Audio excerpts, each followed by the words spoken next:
শ্রী বড়মার কাছে একজন নিঃসন্তান মা এসেছিলেন। সেই মা নিবেদন নিয়ে এসেছিলেন এক সন্তানের জন্য। তিনি বড়মার কাছে যখন যাচ্ছেন নিবেদন করার জন্য, বড়মা তার নিবেদনটি শোনেনও নি। সেই নিবেদনটি শোনার আগেই বড়মা বললেন, কিরে বৈদ্যনাথের মা, কেমন আছিস? মাটি পুরো অবাক হয়ে গেলেন। তিনি ভাবলেন বড়মা এটা কি বললেন। তারপর যখন মাটি বড় মায়ের কাছে সত্যি নিবেদন করলেন একটি ছেলে সন্তানের জন্য, তখন বড় মা বললেন, যা তুই পরের বার যখন আসবি তোর কোলে বৈদ্যনাথকে নিয়ে আসবি। ঠিক তাই হলো। 1 বছর পরে মাটি কোলে বৈদ্যনাথকে নিয়েই আসলেন বড় মায়ের কাছে। তিনি প্রণাম করলেন, আশীর্বাদ নিলেন। আমাদের বড় মা হলেন অন্তর্যামী।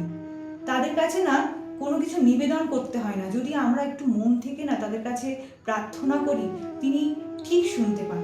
আমাদেরকে আলাদা করে তাদের কাছে গিয়ে নিবেদন করতে হয় না। জয় গুরু।